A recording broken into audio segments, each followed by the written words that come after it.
Saya selalu menekankan, jangan jadikan saya sebagai ukuran. Jangan jadikan saya sebagai person ini menjadi sebab orang benci dan cinta, bermusuhan dan berteman. Tapi apa yang saya sampaikan ini dicek, apakah yang saya sampaikan ini benar atau salah. Kalau benar ikuti karena kebenarannya, kalau salah tinggalkan karena kesalahannya, bukan karena person. Ya, termasuk kemungkaran, seseorang itu membela gurunya karena perintah gurunya semata, sedang alasan yang diberikan oleh gurunya itu tidak jelas. Ya, dan di antara bentuk membela guru babi buta itu adalah tidak kritis, langsung marah kalau gurunya dikritik. Lalu kok ngamuk? Guruku dikritik, padahal belum tentu gurunya benar. Assalamualaikum warahmatullahi wabarakatuh. Alhamdulillahi rabbil alamin, wa bihi nasta'inu ala umurid dunya waddin, wa sallallahu ala nabiyyina Muhammadin sayyidil awwalina wal akhirin, wa ala alihi wa sahbihi ajma'in, amma ba'du. Hadirin yang dirahmati Allah, melanjutkan pembahasan kita ayat 218 dari surat Al-Baqarah. Allah Ta'ala berfirman, innal ladzina amanu wal ladzina hajaru wajahadu fi sabilillah ulaika yarjuna rahmatallah wallahu ghafurur rahim. Artinya, sesungguhnya orang-orang yang beriman dan orang-orang yang berhijrah dan berjihad di jalan Allah, mereka itulah, yakni orang-orang yang beriman, berhijrah dan berjihad, mereka itulah yang sejatinya mengharapkan rahmat dari Allah, dan Allah Maha Pengampun lagi Maha Penyayang. Perjumpaan yang lalu kita telah membahas beberapa faedah ayat ini, di antaranya yang terkait dengan iman. Itu apa? Hakikat iman yang meliputi i'tiqadun bil janan, keyakinan dengan hati, wa qaulun bil lisan, ucapan lisan, wa amalun bil arkan, dan dikerjakan dengan anggota badan. Yazid wa yanqus, bertambah dengan menjalankan ketaatan dan berkurang dengan mengerjakan larangan. Lalu kemudian kita juga sudah membahas kemarin tentang al-hijrah. Apa hijrah itu secara bahasa dan apa hijrah itu secara istilah yang dijelaskan oleh para ulama. Lalu kemudian di antara makna hijrah yang dijelaskan ulama adalah hajru al-mubtadi', ya, menghajar ahlul bid'ah dan menghajar ahlul ma'asi, orang-orang yang berbuat maksiat dan orang-orang yang menyelisihi agama secara umum. Dan kita sudah jelaskan bahwasanya hajar yang masuk ke dalam makna hijrah itu, di mana kita menjauhi ahli maksiat, orang-orang yang ahlul bid'ah dan orang-orang yang menyelisih syariat, itu memiliki kaidah, memiliki kaidah-kaidah yang tidak boleh kita serampangan untuk melakukannya. Nah, apa kaidahnya? Yang pertama, Nah, kita ulangi sedikit lalu kita beri penekanan. Di dalam menghajar, memboikot orang-orang yang memang dibolehkan diboikot, disiwak, dijauhi, diperingatkan kaum muslimin atasnya, maka syarat yang pertama, hal yang membuat dia itu boleh dihajar, disiwak, diboikot, itu jelas merupakan kemaksiatan yang nyata, kebid'ahan yang nyata, penyimpangan yang jelas. Apabila tidak jelas, maka tidak boleh kita menghajar seseorang karena perkara yang tidak jelas. Itu nanti mengarah kepada kezaliman. Apalagi dalam perkara-perkara yang memang mukhtalaf fihi, diperselisihkan ulama. Contoh dalam masalah halal haram, dalam masalah bid'ah apa tidak bid'ah. Contoh misalnya orang-orang yang memakan daging biawak, atau kalau di sini namanya nyambi. Ada orang ini suka makan nyambi, bahkan kesenangannya. Sedang kita tahu ulama berbeda pendapat tentang hukum nyambi. Apakah nyambi ini disamakan dengan dob, yaitu kadal gurun yang memakan serangga dan tanaman, melihat dari bentuknya, sehingga kalau disamakan, dikiaskan dengan dob, berarti halal. Tetapi sebagian ulama menghukumi biawak, nyambi itu haram. Melihat dari apa? Makanannya bangkai, makanannya hal-hal yang menjijikkan, dan dia termasuk mungkin binatang yang pemangsa yang lain, ya, yang punya kuku yang tajam, taring untuk berburu. Nah, seandainya kita mengambil pendapat nyambi itu haram, lalu kita melihat ada orang yang suka makan nyambi, kita beritahu nyambi ini haram, sedang dia mengambil pendapat yang halal, maka tidak boleh karena alasan ini lalu kita memboikot orang itu dengan alasan dia fasik terang-terangan, dia makan nyambi terang-terangan itu di depan rumahnya, bahkan sering ngundang teman-temannya untuk makan nyambi. Nah, perkara seperti ini tidak boleh para jamaah sekalian. Mengapa? Walaupun secara hukum asal menghajar, memboikot pelaku dosa terang-terangan, apalagi dosa besar, itu boleh diboikot. Tetapi karena perkara nyambi ini mukhtalaf fihi, ya, fi hukmihi, diperselisihkan ulama tentang halal haramnya, maka tidak cukup kuat, tidak boleh dijadikan alasan untuk menghajar orang. Nah, demikian pula dalam masalah bid'ah. Apabila suatu perbuatan, suatu ucapan mukhtalaf fihi, diperselisihkan ulama ini bid'ah apa tidak, maka tidak boleh dijadikan alasan untuk memboikot, menghajar orang lain karena perkara yang diperselisihkan ini. Contoh konkret, contoh nyata, perayaan Maulid Nabi Sallallahu Alaihi Wasallam, banyak ulama mengatakan boleh, mubah apabila dikerjakan dengan syaratnya, yaitu tidak ada penyelisihan syariat seperti joget-joget, ikhtilat, campur laki perempuan, dan yang semisal. Sebagian ulama mengatakan Maulid Nabi itu bid'ah, ya tentu tidak boleh dikerjakan.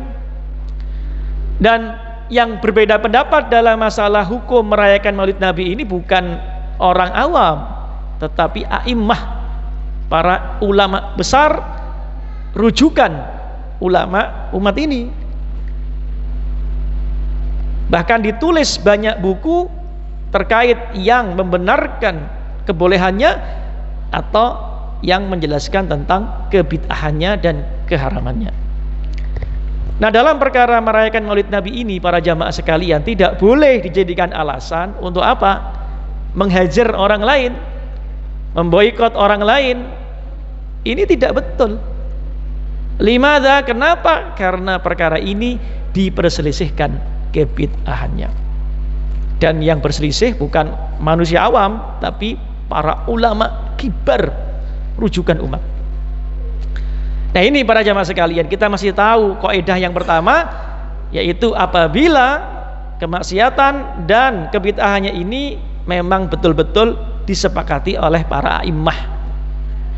Kalau tidak, maka akan terjadi orang gampang menghajar, memboikot orang gara-gara perkara ini diperselisihkan. Maka akan mudah terjadi saling mentabdi, memvonis ahlul bid'ah. Makanya kita lihat kan, ada satu kelompok yang tadinya satu menjadi berpecah belah sampai menjadi sekitar 11 kelompok firqah yang saling mentahdzir, saling menghajar, memboikot satu dengan yang lain karena tidak paham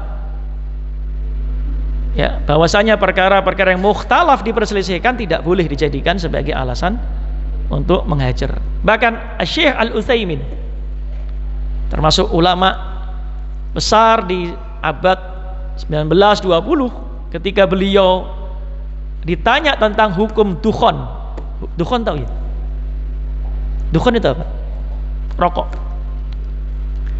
Ketika beliau ditanya tentang hukum dukhon, rokok, dan ini bisa ditemukan, Bapak Ibu bisa mencari sendiri, googling saja di fatwa-fatwa beliau, lebih dari satu fatwa, minimal 2 fatwa terkait ini, tentang bagaimana hukum rokok dan bagaimana sikap kita terhadap orang yang merokok.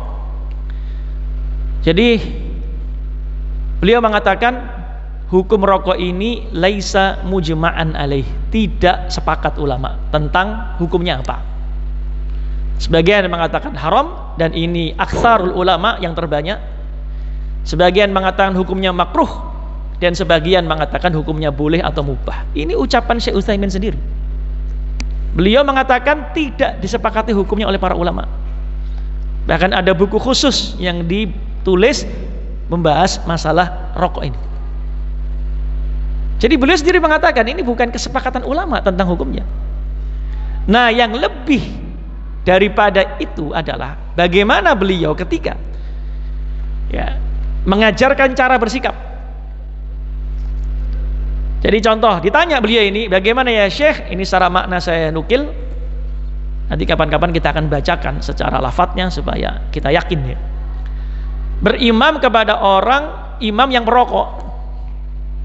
Beliau menjawab intinya, kalau mengambil pendapat haram, dan kami, ya ini Syekh Utsaimin, mengambil pendapat haram, maka dia fasik. Maka lebih baik jangan menjadi makmum di orang yang fasik. Tetapi kalau dia merokok mengambil pendapat yang makruh atau mubah, berarti dia tidak fasik menurut pendapat ini. Dan kita tidak boleh mengatakan dia fasik gara-gara merokok. Kenapa? Karena hukum merokok itu mukhtalafihi, diperselisihkan hukumnya. Bahkan beliau mengatakan tidak boleh kita memaksa orang, ilzam orang yang merokok untuk ikut pendapat kita bahwasanya rokok haram. Misal ada teman kita ngerokok, kita jelaskan, rokok itu haram loh, dalilnya ini. Lalu teman kita itu masih tetap merokok dengan beralasan pakai ulama yang tidak mengharamkan. Lalu boleh nggak kita maksa, kamu harus ikut pendapat saya yang mengatakan rokok haram? Kalau tidak, maka saya akan memboikot kamu. Kalau tidak, maka kita bermusuhan semenjak hari ini. Kalau tidak, maka saya akan memukul kamu. Boleh apa tidak? Tidak boleh, kata Syekh Utsaimin, karena perkara hukum rokok itu mukhtalafihi, diperselisihkan. Bahkan Syekh Muqbil bin Hadi Al-Wadi'i, pernah dengar ya Syekh Muqbil ya? Pernah dengar? Ulama Yaman ya, itu berpendapat tentang memakan semacam daun-daunan ya. Namanya apa saya lupa itu. Apa khot apa itu. Itu kalau dimakan seperti nginang ya, seperti tembakau. Itu kalau dimakan terlalu banyak membuat akalnya hilang. Atau paling tidak terganggu.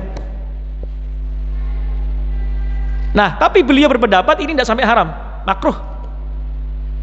Karena ini menjadi kebiasaan orang-orang Yaman waktu itu. Ini kan mirip, kalau banyak dia menghilangkan sebagian akal orang yang makannya. Kayak nginang tapi semacam tembakau daunnya, lalu kemudian kalau dimakan terlalu banyak bisa mungkin menghilangkan akal. Lihat, beliau ini tidak mengharamkan, tapi muridnya Syekh Yahya Al-Hajuri mengharamkan. Mari para jamaah sekalian, kita beragama dengan tengah, jangan ekstrim kanan, jangan ekstrim kiri. Mari kita beragama yang ilmiah, jangan didasari suka tidak suka, jangan didasari like and dislike, sepakat tidak sepakat. Jangan, agama itu ilmiah, termasuk di dalam menghajar, memboikot, itu ada ketentuannya. Baik, ini yang pertama, ketentuan menghajar seseorang, satu kelompok, memboikot baik karena bid'ah atau maksiat, maka yang pertama apa? Dipastikan tentang status bid'ahnya atau keharamannya. Apabila memang itu tidak disepakati, maka tidak boleh jadi alasan untuk melakukan hajar atau boikot. Yang berikutnya, yang kedua, termasuk kaidah menghajar. Menghajar itu tujuannya, niatnya adalah an-nushu lil ummah, niat baik kepada umat, termasuk kepada orang yang melakukan kemungkaran tadi. Jadi niat kita menghajar itu, kalau misalnya pelakunya kita hajar, maka niatnya agar orang yang melakukan kemungkaran itu, baik bid'ah atau maksiat, berhenti dari perbuatannya. Sebab kalau dia dimusuhi atau diboikot atau kita perlakukan agak keras, biasanya orang itu kembali. Ya. Sebab biasanya orang yang melakukan satu kemungkaran itu, kalau dia tahu ini salah, tapi dia masih tidak bisa melawan hawa nafsunya, ketika kita beri satu shock terapi untuk kita jauhi, maka dia kembali. Niatnya lurus, tulus. Nah, lalu niat tulus kita kepada umat selain pelaku, agar menyelamatkan umat ini dari kerusakan orang yang melakukan kemungkaran ini, baik maksiat ataupun bid'ah, agar tidak terpengaruh. Jelas ya niatnya ya. Jadi niatnya itu bukan sembarangan, bukan karena saya tidak suka dengan dia lalu kita hajar, tidak boleh. Syarat yang ketiga adalah mempertimbangkan tentang masalah al-maslahah dan al-madharah, yaitu kemaslahatan dan kemadharatan, keburukan kebaikan yang muncul ketika kita menghajar pelaku kemungkaran. Jadi kalau kita hajar dia, kita boikot, itu manfaatnya maslahat atau madharat keburukan. Kalau ternyata ada maslahat kebaikan baik untuk pelaku atau untuk umat, lakukan hajar. Tapi kalau ternyata malah terjadi keburukan, jangan dihajar, jangan diboikot. Kan begitu. Atau bahkan madharatnya ketika menghajar lebih besar daripada tidak menghajar, maka apa?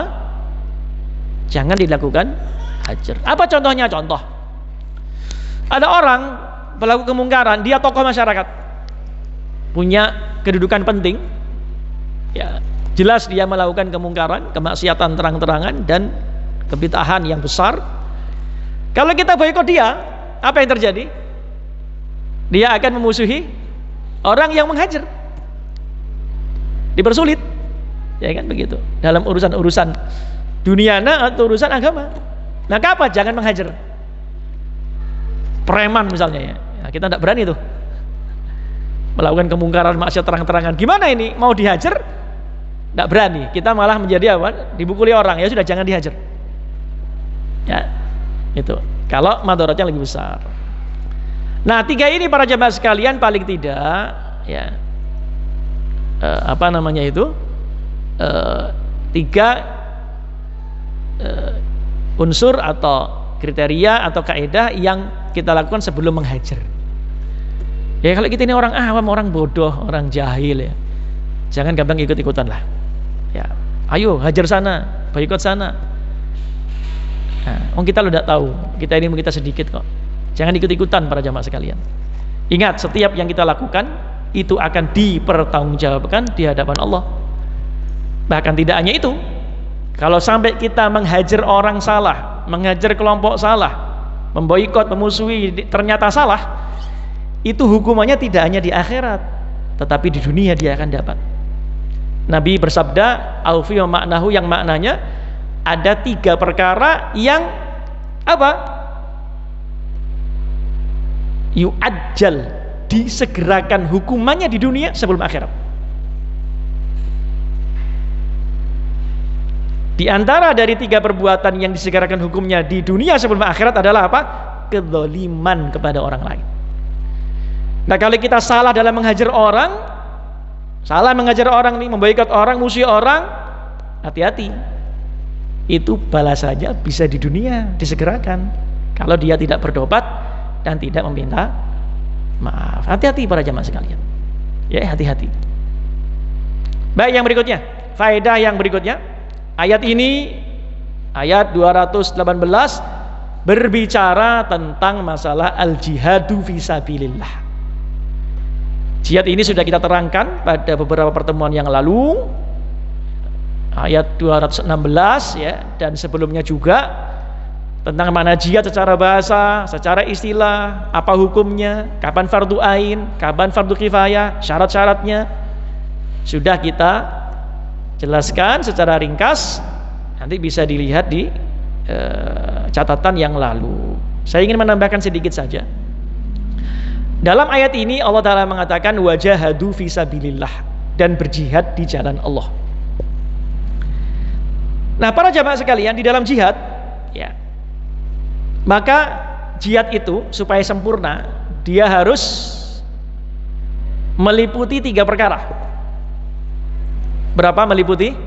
3 perkara. Yang pertama, al-jihadu lillah. Yang kedua, al-jihadu billah. Dan yang ketiga, al-jihadu fi sabilillah. Al-jihadu fillah. Apa maksudnya? Kalau al-jihadu lillah, li itu kan untuk, berarti berjihad untuk Allah. Ya, ini niatnya karena Allah, ikhlas karena Allah, bukan karena yang lain. Makanya ketika Rasulullah sallallahu alaihi wasallam ditanya, "Ya Rasulullah, rajulun yuqatilu." Ya Rasulullah, bagaimana pendapatmu ada seorang laki-laki berperang? Yang pertama apa? Yaitu syaja'atan, yang mendorong dia pergi berperang karena berani. Wanita ae, budal. Atau yang kedua, ya Rasulullah, hamiyatan, dia berperang itu tujuannya karena membela suku, membela golongan, fanatisme kelompok. Pokok selama kelompok saya disinggung, ayo nyowo tak setorno. Wah, budal, hanya sekedar membela kelompok tanpa tahu mana yang benar, mana yang salah. Termasuk membela ustadz. Hati-hati ini. Jadi kalau panjenengan bela ustadz karena ustadznya, bukan karena yang disampaikan benar apa salah, itu masuk kepada membela manusia karena fanatisme. Makanya para jamaah sekalian, ayo kita pesan untuk diri saya dan para jamaah. Saya selalu menekankan, jangan jadikan saya sebagai ukuran. Jangan jadikan saya sebagai person ini menjadi sebab orang benci dan cinta, bermusuhan dan berteman. Tapi apa yang saya sampaikan ini dicek, apakah yang saya sampaikan ini benar atau salah. Kalau benar ikuti karena kebenarannya, kalau salah tinggalkan karena kesalahannya, bukan karena person. Ya, termasuk kemungkaran, seseorang itu membela gurunya karena perintah gurunya semata, sedang alasan yang diberikan oleh gurunya itu tidak jelas. Ya, dan di antara bentuk membela guru babi buta itu adalah tidak kritis, langsung marah kalau gurunya dikritik. Lalu kok ngamuk? Guruku dikritik, padahal belum tentu gurunya benar. Nah, lalu kemudian Nabi ditanya, wariyaan, dia berjihad karena ingin dipuji orang. Ayyudzalika fisabilillah ya Rasulullah, mana di antara 3 niat ini yang dianggap jihad fisabilillah?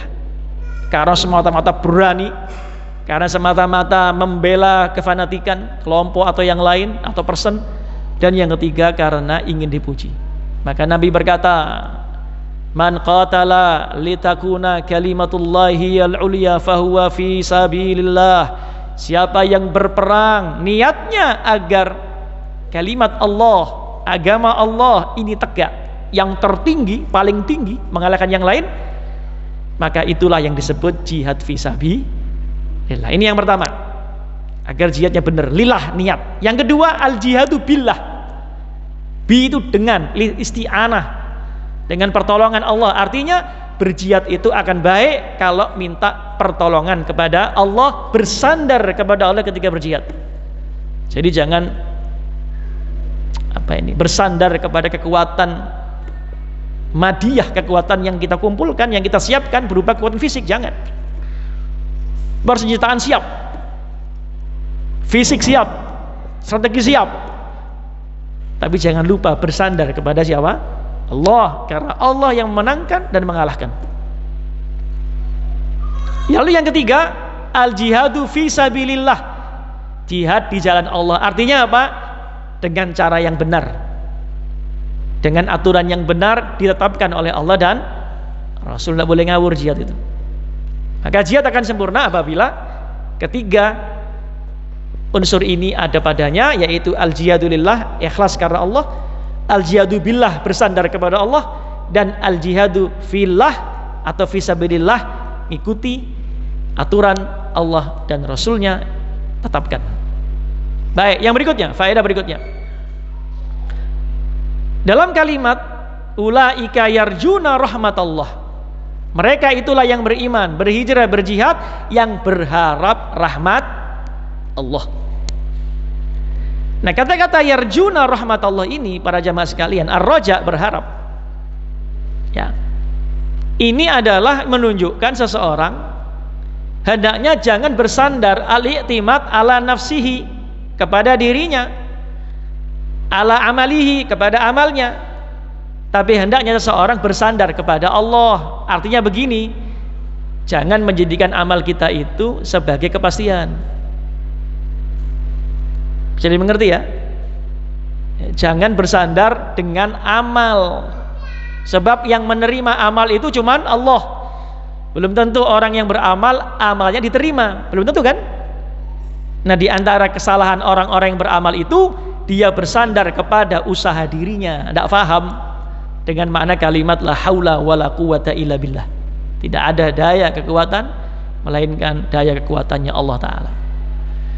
Nah, jadi seperti itu, kita yang sudah ngoyo sholat wajib, sunnah, puasa wajib, puasa sunnah, haji, umroh, sedekah, zakat, berakhlak yang baik dan lain-lain, jangan pernah bersandar kepada amal, tapi bersandarlah kepada Allah Subhanahu wa Ta'ala. Karena barang siapa yang bersandar kepada dirinya, maka Allah serahkan orang itu kepada dirinya sendiri. Jadi apa? Setelah beramal, sandar sama Allah, serahkan sama Allah, ya, jangan merasa mampu, tapi kembalikan semua itu kepada Allah, agar Allah kiranya menerima amal kita. Yang berikutnya, ayat ini menunjukkan bahwasanya Allah memiliki nama, yaitu Al-Ghafur Ar-Rahim. Kan ayat ini diakhiri dengan apa? Wallahu ghafurur rahim. Allah itu maha pengampun, lagi maha apa? Penyayang. Maka ayat ini menunjukkan di antara nama-nama Allah yang paling indah, yang paling bagus maknanya, itu apa? Yaitu apa? Al-Ghafur Ar-Rahim. Apa makna Al-Ghafur dan apa makna Ar-Rahim? Maka ulama berbicara panjang lebar terkait nama ini. Di antara pendapat ulama yang terkait dengan nama Al-Ghafur, dari kata-kata Al-Ghafru, ya, ghafran, ghufranan, maghfiratan, yang artinya ada tiga yang sering saya sampaikan, yaitu apa? Zat yang maha memberikan ampunan, maghfirah. Dan maghfirah itu mengandung tiga perkara. Yang pertama, takfirud dunub, dosanya diampuni, dihapus, seolah-olah tidak berdosa, seolah-olah apa? Seperti anak yang baru lahir, tidak punya dosa. Lalu yang kedua, maghfirah itu juga mengandung apa? Makna satrul aurah wal uyub, penutupan aib kita. Sebab aib kita ini kalau dibuka sama Allah malu. Dosa itu aib. Makanya orang itu kalau berbuat dosa terang-terangan atau sembunyi-sembunyi. Terang-terangan atau sembunyi-sembunyi? Sembunyi. Kenapa? Karena hati tahu dosa itu jelek. Kalau sampai kita melakukannya, orang akan mencela kita. Makanya ketika Nabi ditanya tentang albir wal ithim, apa itu kebaikan, apa itu ithim, dosa, Nabi mengatakan apa? Istafti qalbak, kamu tanya hatimu. Dosa itu kalau kau apa? Merasa tidak tenang, wa karihta an yattali'a alaihin nas, dan kamu tidak suka kalau ketika kau melakukan dosa orang melihatmu. Karena kita tahu Pak, dosa itu aib. Seaib-aibnya aib badan, lebih besar aib roh, aib jiwa. Nah kita minta, ya Allah dengan ampunanmu itu, maghfirahmu yang aku minta, tolong tutuplah aibku di dunia ini hingga kelak ketika ditampakkan semua apa yang disimpan dalam dada manusia. Di hari itu Pak, nampak semua. Orang yang dulunya menyembunyikan dosanya ditampakkan di depan makhluk, dari kalangan malaikat, kalangan jin, kalangan manusia. Bayangkan malunya kita. Nah dengan meminta ampun kepada Ghaffar al-Ghafur, zat yang mengampun, kita berharap aib kita ditutup. Sebagian salaf mengatakan, laula sitrullahi alaina ma jalasana ahadun. Apabila aib kita ini dibuka, kalaulah bukan tutupan Allah atas aib kita, tidak akan ada orang satupun yang sudi duduk bersama kita. Karena mana kita remeh, tak kira soleh, ternyata toleh. Jadi kenapa orang masih menghormati kita? Kenapa orang masih berteman dengan kita, masih mau duduk bersama kita? Karena semata-mata Allah menutup aib kita. Yang ketiga, yang masuk dalam unsur maghfirah adalah tarkul uqubah fid dunya wal akhirah, yaitu agar Allah tidak menghukum, menyiksa kita atas dosa yang kita lakukan di dunia ini hingga kelak di yaumil qiyamah, yauma yudanun nasu bi a'malihim bil adl, ketika manusia dibalas ya atas amal-amalnya secara adil. Itu Pak. Lalu Ar-Rahim dari kata-kata rahmah, secara bahasa riqatul qalbi, ya ini kelembutan hati, tersentuhnya hati ya ketika ada seseorang yang mengalami nasib yang tidak baik, maka hati menjadi tergerak untuk mengasihinya, itu namanya rahmah. Maka Ar-Rahim di sini maknanya adalah Allah Ta'ala itu memiliki rahmat yang luas, yang mencakup segala makhluknya, muslim kafir, mukmin kafir, binatang, manusia, hewan-hewan, semua dapat rahmat Allah. Dan rahim itu adalah khasun bil mukminin, khusus untuk orang beriman ya, baik dunia ataupun akhirat, lebih-lebih di akhirat. Bayangkan ketika nama Ghafur dan Rahim digabung, apa yang terbayang dalam benak kita? Wallahu Ghafur Rahim. Apa yang terbayang?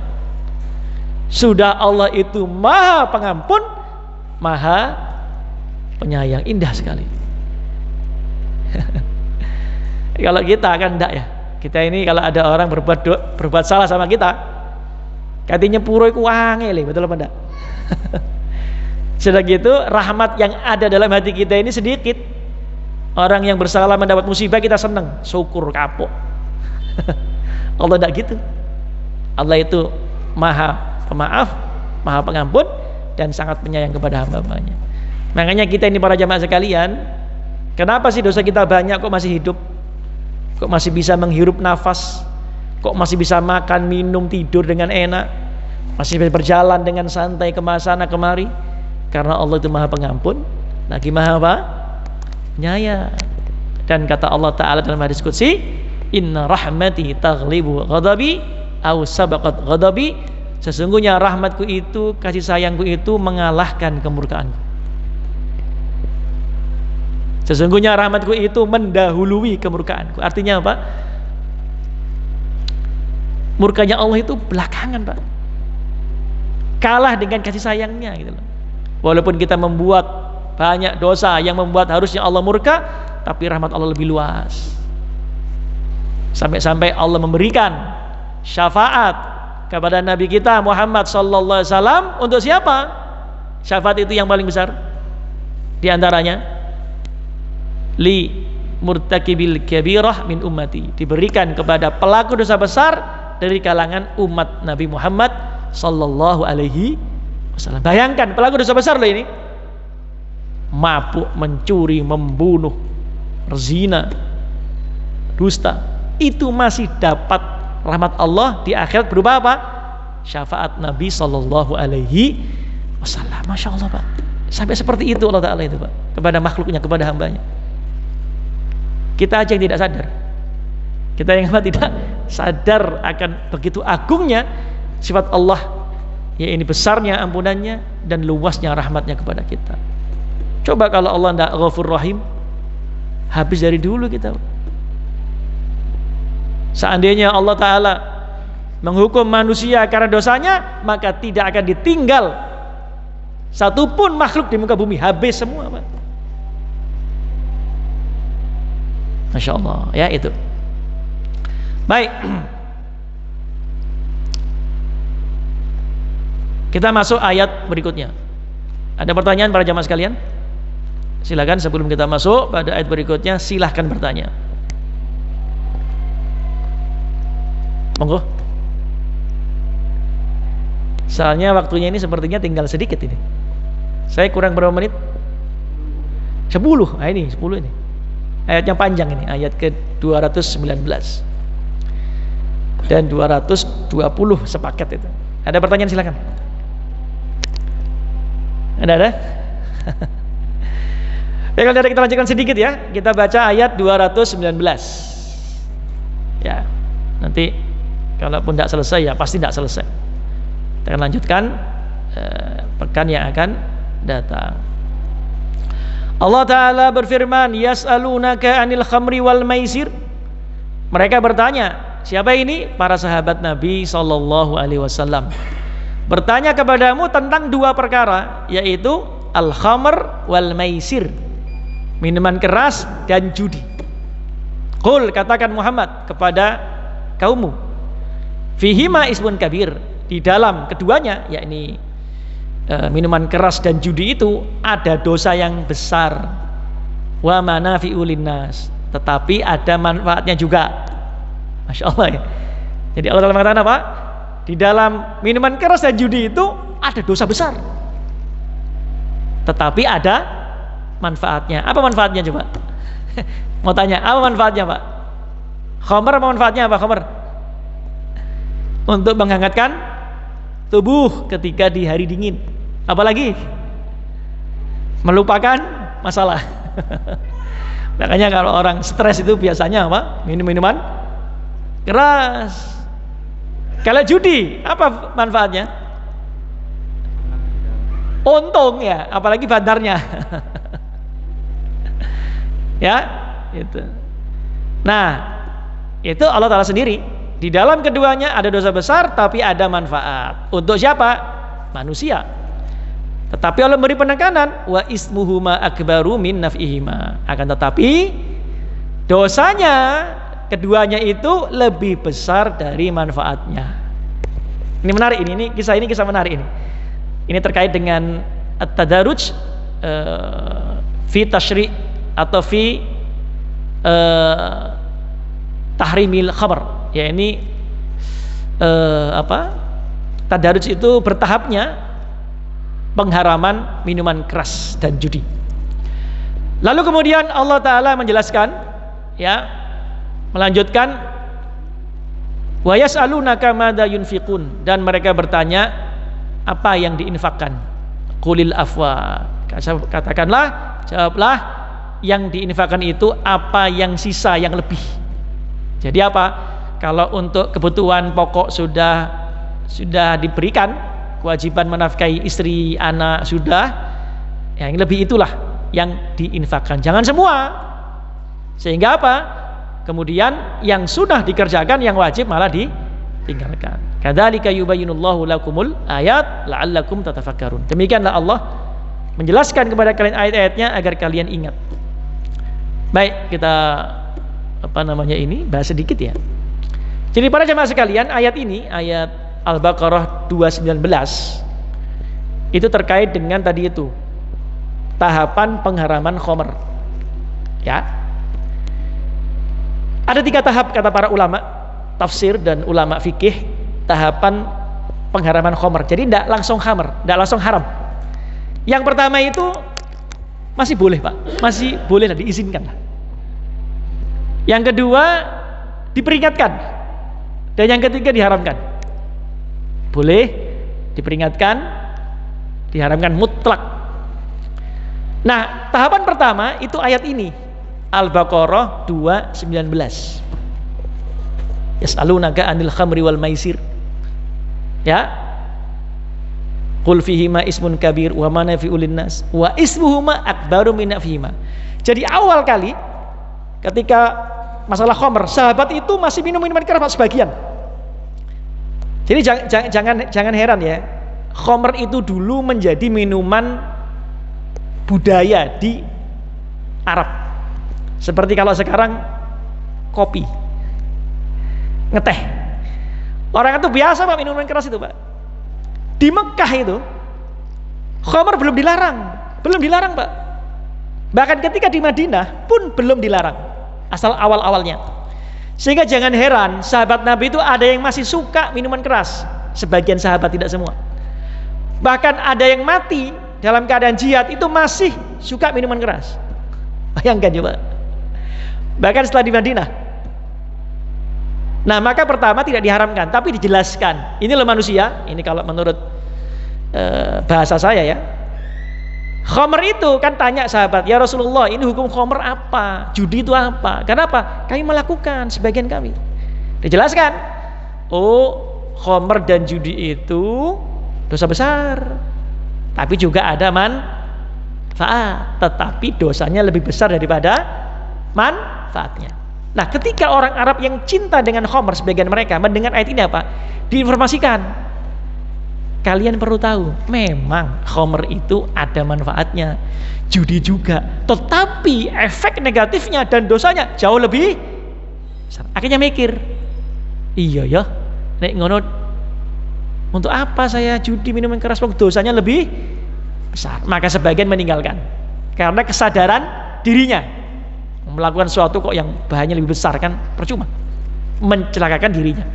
Tapi sebagian masih minum. Ya udah, kan ada manfaat, ada dosa, ya kan? Ya wis, dosanya ini ditinggalkan. Di antara bentuk dosanya khamr itu apa? Kalau sudah mabuk bisa membunuh, karena tidak sadar, bisa ngomong kata-kata yang maksiat, kata-kata yang kufur, ya tinggalkan. Minum jangan sampai mabuk. Kan begitu ya? Nah itu. Ya kan, makanya kan ada satu riwayat hadis, walaupun ini diperselisihkan ulama, al-khamr ra'su kulli khati'ah. Khamr itu pokok dari semua dosa. Nah, lalu kemudian ketika sudah berjalan waktu, turun ayat kedua surat An-Nisa 43. Ya ayyuhalladzina amanu la taqrabus shalah wa antum sukara hatta ta'lamu ma taqulun. Hei orang beriman, nek salat nih, jangan kamu salat kecuali kamu tahu apa yang kamu ucapkan. Jangan salat dalam keadaan mabuk. Orang beriman jangan sholat, jangan dekati sholat kalau kamu mabuk. Artinya kalau sholat ojo mabuk, hingga kamu faham apa yang kamu baca. Lah kalau kamu sholat mabuk, sadar tidak yang dibaca Pak? Tidak sadar. Mau baca Al-Fatihah bisa baca yang lain tuh. Maka apa? Diperingatkan, kalau sholat jangan mabuk. Bahaya, kamu bisa mau membaca Al-Fatihah bisa keliru. Nah, apa berarti? Haram atau belum haram, Pak? Belum. Karena terjadi, Pak, sahabat itu mabuk sholat, akhirnya jatuh pingsan. Tapi belum haram. Belum haram kan? Belum, hanya diingatkan. Berarti apa? Sebagian sahabat ya, wah, ada yang berhenti, ada yang masih minum. Gimana? Ya wis, nek mabuk ojo pas sholat. Ya udah, nanti kalau sudah sholat atau waktunya masih jauh, mabuk sih. Yang penting jangan mabuk waktu mau sholat, karena belum haram. Sampai akhirnya para jamaah sekalian berlangsung, sebagian sahabat masih ada yang minum sampai bertengkar, otot-ototan. Maka terjadi kegelisahan di sebagian sahabat tentang hukumnya gimana. Maka turun surat Al-Maidah ayat 90-91. Ya. Yang potongan ayatnya, innamal khamru wal maisir wal ansab wal azlam rijsun min amali syaitan fajtanibuh la'allakum tuflihun. Ya orang beriman, sesungguhnya khamr, minuman keras, maksudnya judi, ya, berkorban untuk berhala, mengundi nasib dengan anak panah, itu najis, dosa, termasuk perbuatan setan. Maka jauhi, apa? Agar kau beruntung. Ini sudah haram, Pak, mutlak. Maka ketika turun ayat ini, dikisahkan oleh sebagian sahabat, Madinah itu jalannya basah, banjir khamr. Kenapa? Mereka tahu, oh saiki haram. Sehingga apa? Sebagian sahabat yang masih banyak minum, dan masih banyak, Pak, itu kendi-kendinya dibuang, dipecahkan di jalan sampai basah dengan khamr. Itu kejadian, Pak. Ini 3 tahap pengharaman apa? Khamr. Ya, belum diharamkan, dijelaskan. Oh, khamr itu ada manfaat tapi lebih besar mudaratnya. Yang kedua peringatan, nih kabeh salat ojo mabuk, kan gitu ya. Yang ketiga haram. Insyaallah faedah berikutnya kita akan jelaskan pertemuan yang akan datang. Kenapa kok ada tadrij? Kenapa ada tahapan? Kita bahas insyaallah di pertemuan yang akan datang. Ada pertanyaan silakan.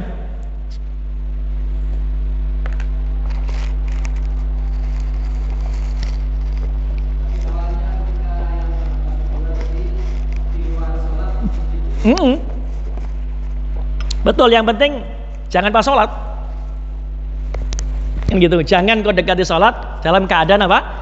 Mabuk. Artinya jangan sholat kalau pas mabuk, ya kan? Belum haram, Pak. Tapi jangan nek sholat pas mabuk. Itu aja, diingatkan. Silakan, Pak.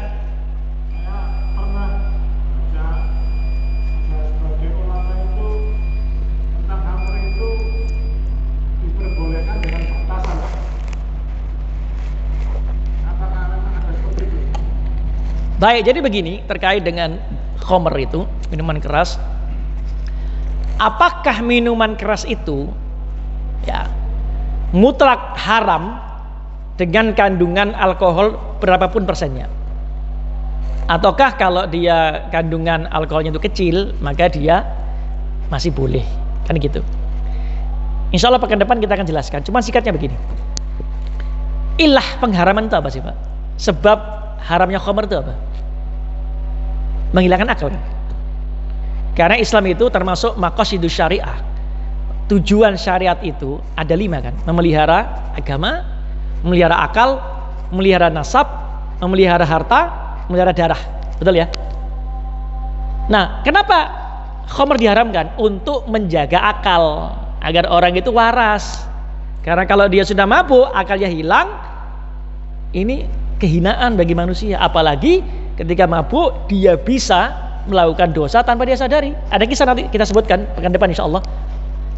Orang yang kisah para salaf ya. Ada orang yang masuk ke rumah penzina, ada anak kecil. Coba mau dijebak laki-laki ini.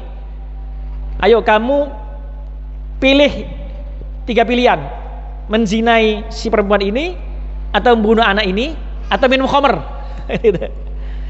Kalau kamu tidak mau, nanti saya bengok-bengok supaya orang kampung datang lalu membunuh kamu, menangkap kamu dalam keadaan kamu dituduh berzina. Karena ini anak soleh, orang soleh ini, Pak, dijebak sama seorang penzina karena senang dengan laki-laki. Nah, laki-laki ini mikir, di antara 3 pilihan ini, menzinai penzina ini, membunuh anak kecil, minum khamr, mana yang lebih ringan, Pak? Mana yang lebih ringan? Minum khamr kan? Akhirnya dia milih, saya minum khamr aja. Apa yang terjadi?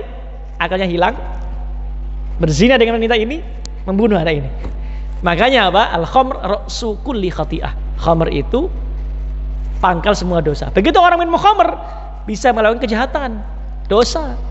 Bisa dimengerti ya?